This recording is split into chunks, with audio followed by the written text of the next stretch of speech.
Je suis francophone parce que j'ai aimé ça depuis mon très jeune âge, en regardant les films, en me cachant dans un petit salon de cinéma, en regardant ces beaux visages, en écoutant cette belle musique et en écoutant cette belle langue. C'est un instrument, un outil de savoir-vivre, de savoir-être. La littérature française est un très bon exemple pour comment vous dire, pour l'écriture et pour comment vous dire, il faut vendre les produits de la littérature. Parce que je suis née en France, hein, bien sûr, mais aussi parce que je pense que la francophonie est l'espace international le plus développé pour développer ces valeurs de démocratie, de solidarité et d'humanisme. C'est pour ça que je crois à la francophonie. Beaucoup de raisons, mais j'ai toujours beaucoup aimé la pensée d'Albert Camus qui dit le français c'est ma patrie. Pour moi, le français c'est un espace intérieur qui s'élargit chaque jour. Dans mon cas, je dois dire que je suis devenu homme libre car j'ai deux patries, la Bulgarie et la langue française. Поради наличието на свободни пространства от солидарност, основните културни и езикови общности, каквато е франкофонската, имат за цел да отворят нови пътища за толерантност и да насърчат стойностния културен диалог.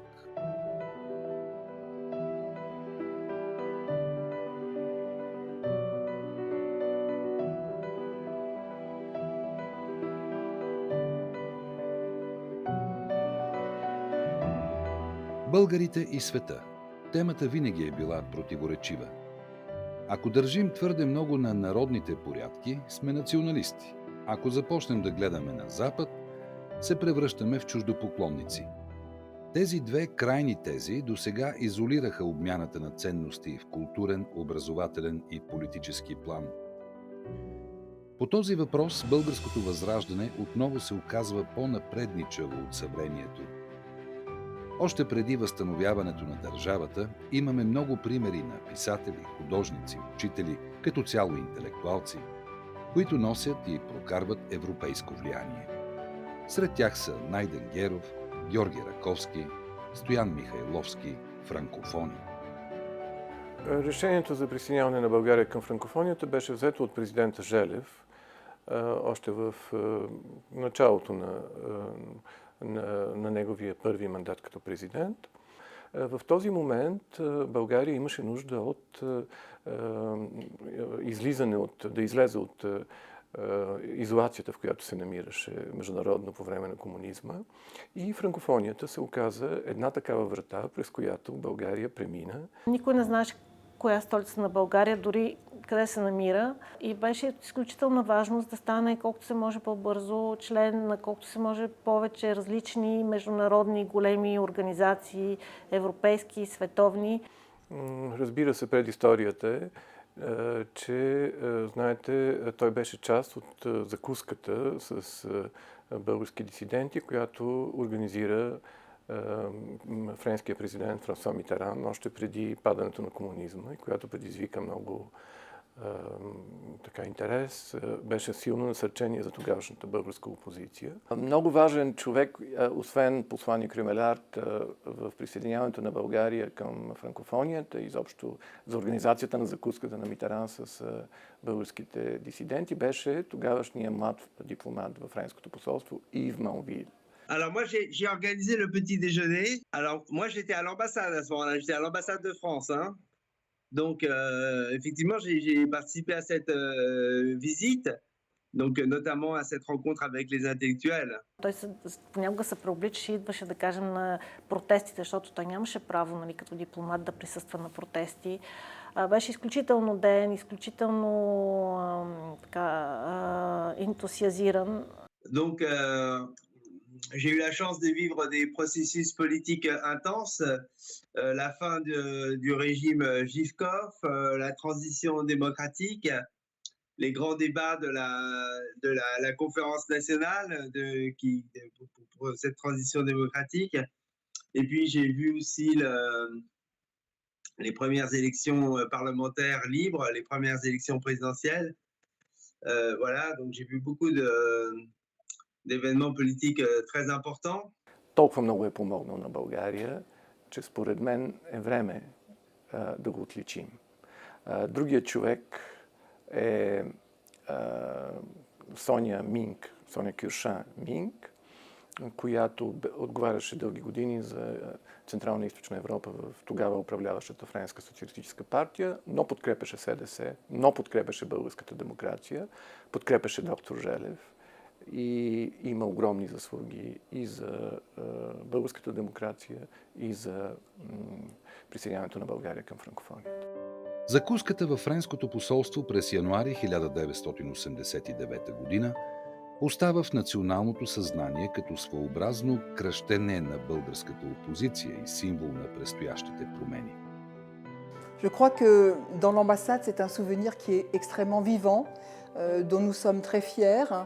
Le président Mitterrand lui-même disait qu'un air de liberté allait souffler par les fenêtres dans l'autre Europe. Il le sentait venir, il voulait l'accompagner et ça a été, je crois, les premiers moments de son nouveau mandat de président. D'abord une première visite en Tchécoslovaquie et tout de suite après, ici en Bulgarie. Les murs vibrent encore de cette histoire qui nous habite et je suis fière que nous en soyons les héritiers, vous et nous. За закуската специално си спомням, че беше голяма суматоха да се намери костюм за баща ми, защото той нямаше официален костюм. Сутринта дойде един негов приятел, за да отидат заедно до посолството, защото до последно се притесняха, че могаше да го арестуват. Tous les personnels de l'ambassade connaissent cette histoire et la vivent profondément. Que cela s'est passé dans un contexte qui n'était pas simple, y compris pour les invités qui ont finalement été autorisés à participer à ce petit déjeuner par le pouvoir en place, mais qui ont été très surveillés. Toute la rue Auborichte était fermée. Et le président Mitterrand a évidemment organisé un petit déjeuner à la française, avec des croissants, avec du jus d'orange, avec de la confiture, comme on le fait nous en France tout le temps. Mais il avait eu une petite attention particulière. Il avait fait ramener de France toute une corbeille de fruits exotiques qui, je crois, étaient très difficiles à trouver en Bulgarie à l'époque. Des bananes, mais aussi des mangues, des papayes, des goyaves, des fruits de la passion, des maracujas. Et en fait, on m'a dit que les invités étaient tellement impressionnés et puis à un moment donné voulaient tellement parler que la corbeille et tout le petit déjeuner est resté intact. Il y avait beaucoup de francophones dans l'élite bulgare. Hein. Par exemple, Blagani Dimitrova parlait le français. Donc ça l'a beaucoup impressionné, ça, que la poétesse la plus connue du pays parle le français. Et puis d'autres gens aussi. Par exemple, le président Желев lui-même parlait le français, comprenait le français. Баща ми беше много запален франкофон. Учил е сам френски, говореше френски много добре граматически, с ужасен акцент. Но просто той никога не е имал шанса да го учи наистина с френски учители. Il y a eu beaucoup de discussions dans les milieux politiques français pour savoir si, au contraire, cette visite-là ne pouvait pas apparaître comme un soutien au régime communiste, au président Živkov. Et donc il y a eu beaucoup de débats sur cette question. Et l'histoire a montré que le président Mitterrand a eu raison, que par sa présence, et justement le fait qu'il a rencontré des dissidents, ensuite qu'il a rencontré des étudiants à l'université de Sofia, il a au contraire montré en action ce que pouvait être la liberté de penser et la liberté de s'exprimer. Mais il était convaincu que de tendre la main à la démocratie qui commençait à frémir dans les pays de l'Europe de l'Est était un acte décisif. Et il s'est beaucoup attaché à la Bulgarie et il connaissait un petit peu l'histoire du pays et donc c'est lui-même qui a dit mais la Bulgarie devrait faire partie du mouvement francophone. Тогава, в началото на 90-те години, Международната организация на франкофонията веднага изпъкна със своята инклюзивност, така да се каже, с това, че тя не поставяше политически условия, не беше или икономически условия, по-скоро културни, по-скоро ценностни. И в този смисъл България отговаряше на тези критерии и ние проявихме интерес и по решение на доктор Желев и подкрепено от тогавашните правителства, ние се присъединихме. България и Румъния се присъединяват към Международната организация на франкофонията през ноември 1991 година по време на четвъртия форум на франкофонията в Париж. В приветственото си слово президентът Митеран поздравява президентите Желев и Илиеско. 2 години по-късно, по време на петия форум на франкофонията на остров Мавриций през октомври 1993, на България и Румъния е предоставен статут на пълноправни членове. Международната организация на франкофонията става първата международна структура, към която се присъединяваме в началото на демократичните промени. С нея наистина се отварят врати. L'Organisation internationale de la francophonie, c'est une grande organisation internationale, 88 États membres associés et observateurs, ce qui en fait la deuxième organisation internationale au monde, derrière les Nations Unies. Donc ça, c'est déjà un élément important. Il y a toute une, c'est pour beaucoup de pays, c'est la possibilité d'avoir accès à un réseau d'États qui est très, très, très important. Et donc il y a différentes gradations dans la motivation que peuvent avoir les États. Il est évident que pour les États observateurs, la motivation est certainement une motivation plus politique, comme je le disais, le fait d'appartenir à une grande organisation internationale.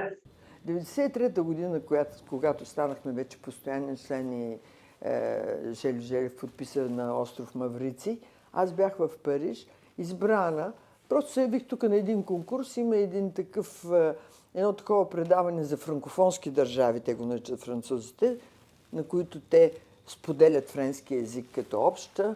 И аз там не се представих много добре, да си призная. И тогава аз разбрах, когато бях там, когато тръгнах от тук, не знаех, че това ще бъде всъщност деня, в който ще се подпише споразумението на остров Мавриций. Аз го разбрах в Франция, когато организираха големия коктейл, на който трябваше да присъства господин Желев, но той не можа да дойде. Даже и посланник Ангелов не можа да дойде. Тогава дойде на този голям прием, където дойдоха всички посланици на тези 10 държави. Имаше Румъния, Ливан, Египет. Въобще има много държави, които ние не знаем в България. Те много знаят. Например, първият председател на франкофонската държава е Бутрус Гали, който е един изключителен интелектуалец, египтянин от Египет. И да не забравяме, че всички основатели на франкофонията са били хора, свързани с културата. През годините България е посещавана от 3 генерални секретари на Международната организация на франкофонията. Бутрус Гали от Египет през 2001 година и 2002. Награден е с орден Стара планина. Абду Диоф от Сенегал идва през 2004 година по повод 10 годишнината от пълноправното членство на България. Открива и франкофонския център в Софийския университет Свети Климент Охридски. А през 2016 година и Микаел Жан от Канада е на официално посещение у нас. Понякога играех ролята на дама на баща ми на някои официални срещи. Една така много смешна среща всъщност се състоя, мисля, че началото на 2000 година в Франкофонския институт, който се намира в Овча купел. Баща ми беше поканен на една лекция, и след това имаше среща с Бутрус Гали. И той ме помоли, нали, да бъда негова дама и най-вече да бъда негов шофьор, защото така сега неудобно, нали, аз да карам колата, да сляза от нея. Имаше една много раздрънкана, един Hyundai.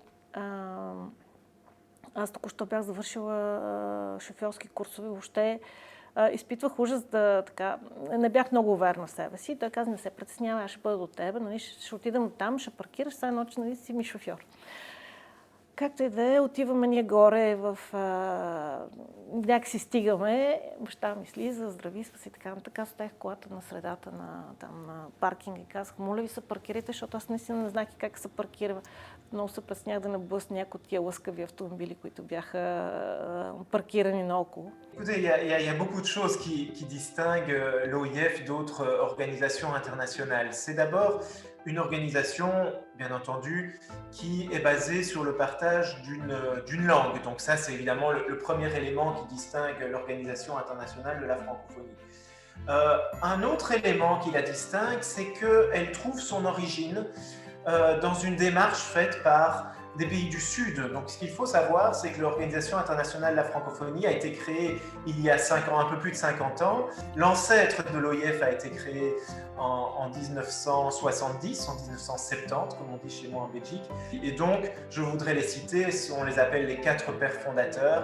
Il y a Léopold Sédar Senghor, le président du Sénégal, Amani Diori, président du Niger de l'époque, hein, bien entendu, dans les années 60, Habib Bourguiba, président de la Tunisie, et le prince Norodom Sihanouk du Cambodge. Et pour moi, d'ailleurs, je suis très fière de voir que ce sont des personnalités qui sont sur tous les continents du monde. Днес държавите членки представляват 16% от световното богатство, независимо от големите различия между тях.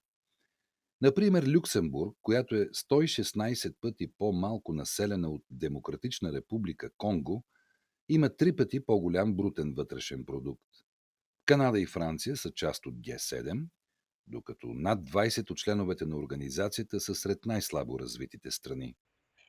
Parce que le français est une langue parlée dans plusieurs continents. C'est parlé en Europe, donc par plusieurs pays comme langue officielle, la France, la Belgique, la Suisse, voilà. Mais le français, c'est aussi une langue qui est parlée beaucoup en Afrique. Hein. Il y a au moins 14 pays qui ont le français comme langue officielle en Afrique. Il y a des pays en Asie qui ont le français comme langue officielle. Il y a des pays en Amérique qui ont le français comme langue officielle. Donc, ça fait que le français est partagé, le français est parlé sur tous les continents. Et le philosophe roumain qui habitait en France, Cioran, dit qu'on n'habite pas un pays, on habite une langue. Parce que c'est une galaxie de la francophonie. Disons, il y a une organisation internationale, c'est l'Organisation internationale de la francophonie, et à côté de l'OIF, il y a ce qu'on appelle les opérateurs, c'est-à-dire des institutions, des associations qui ont reçu un statut particulier de par leur taille, de par leur importance, de par leur impact sur le monde francophone. Et je veux citer par exemple l'Agence universitaire de la francophonie qui regroupe des universités qui ont des cursus en langue française, ou TV5 Monde par exemple.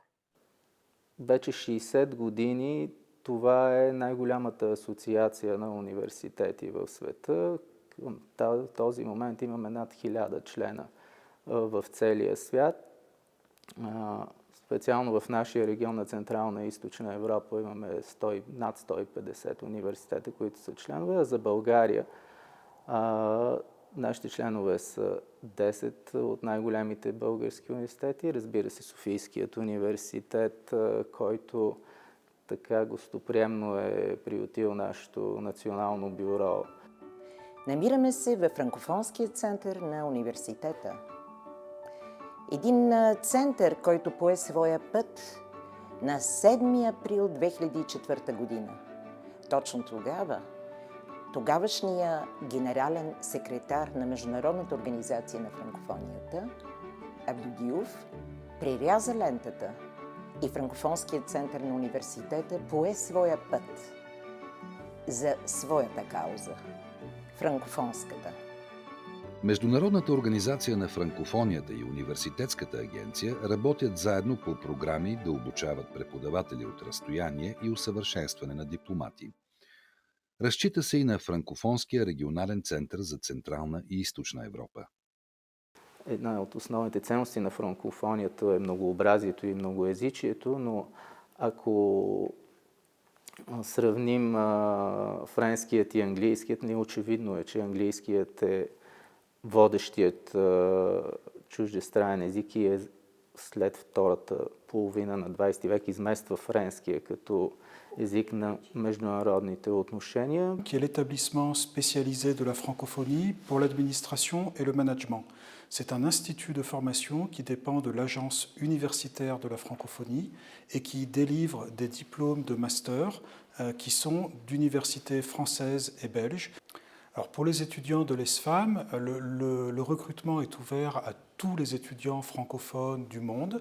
Après, comme on travaille sur 5 masters qui sont spécialisés en management, on accueille un public qui est généralement autour de 25 à 30 nationalités différentes, avec bien sûr un ancrage fort en Europe centrale et orientale, avec des Bulgares, des Roumains, des Moldaves, des gens du Caucase, Arménie, Géorgie, et puis aussi des Balkans occidentaux avec la Serbie, la Macédoine du Nord, etc. On a un gros pôle qui est bien sûr en Afrique et qui est cohérent avec la francophonie démographique, avec l'Afrique du Nord, l'Afrique centrale, l'Afrique de l'Ouest.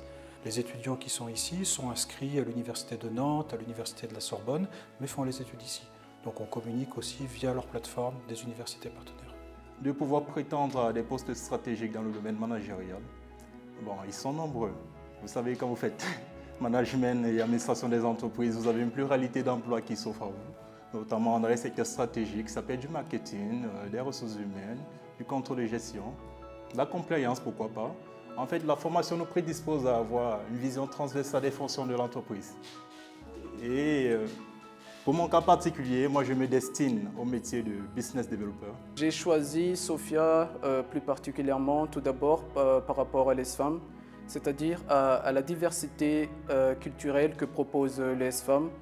Et ça aussi une corrélation directe avec mon objectif professionnel, car ici, grâce à notre diversité culturelle, je pourrais étendre mon réseau à partir de mes collègues que j'ai pu rencontrer ici.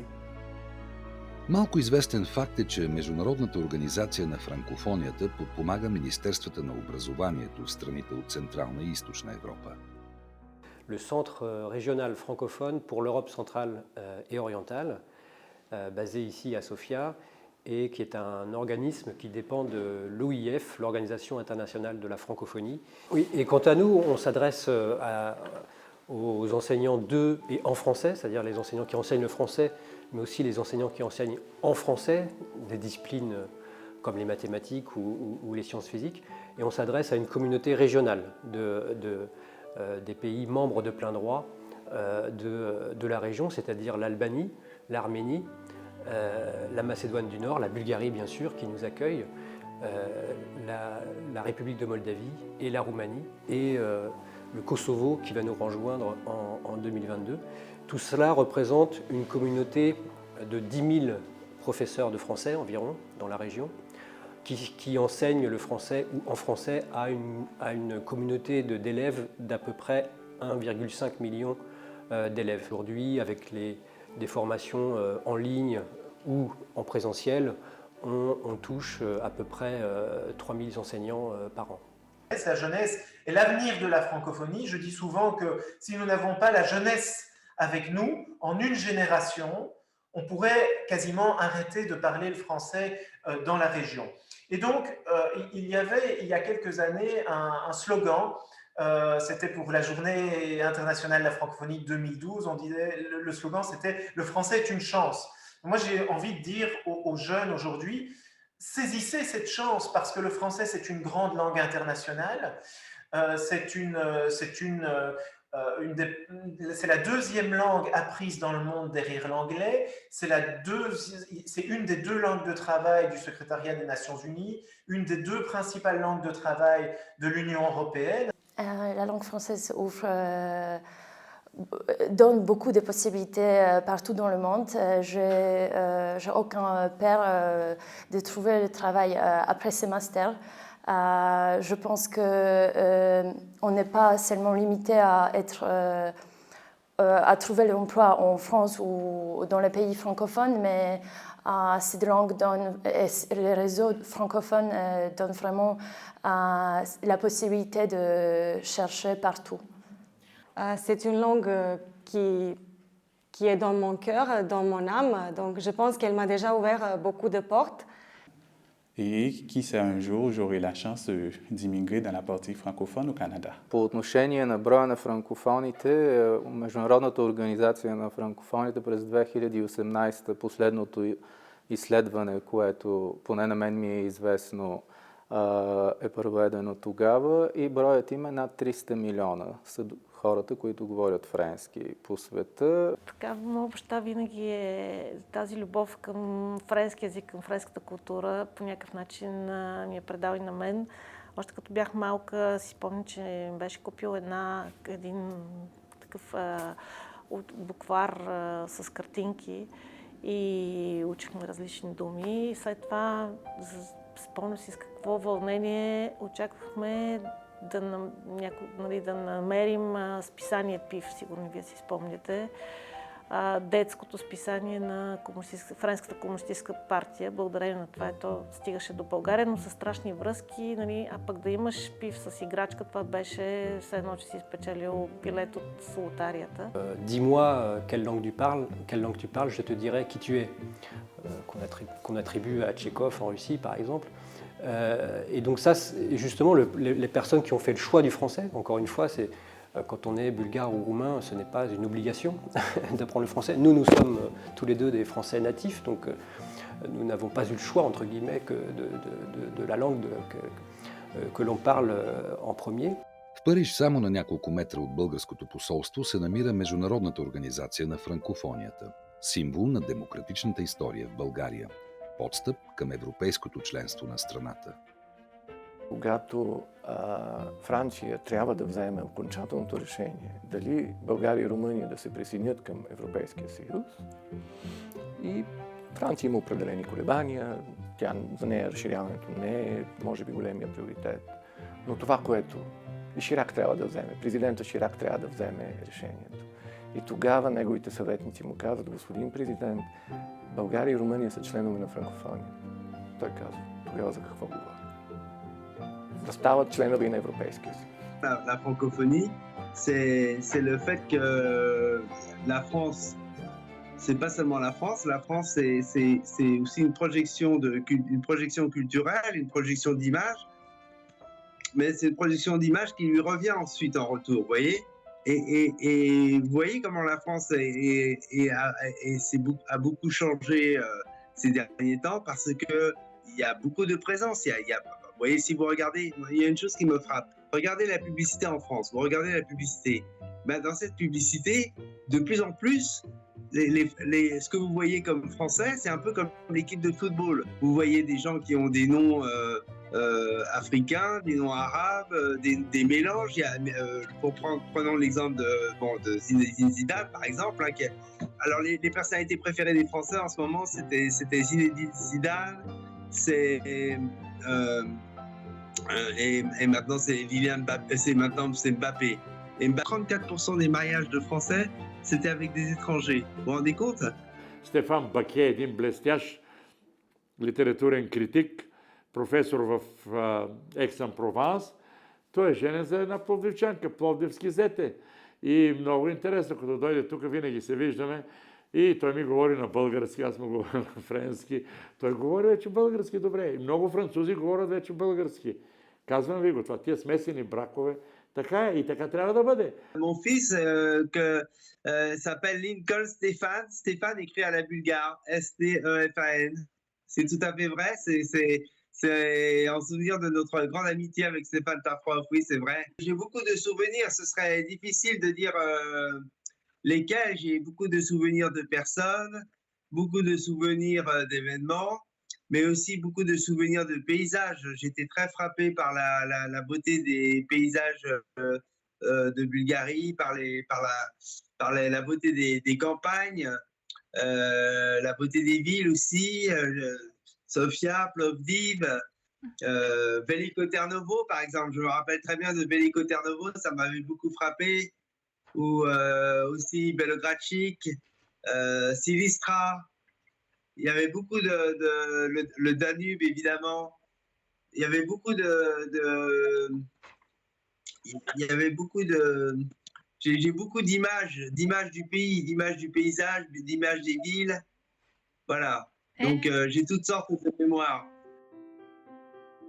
Улици, улици. Носталгично Ив Манвил си спомня за България в края на 80-те и началото на 90-те години. Преживява наново ентусиазма, приятелствата и доверието.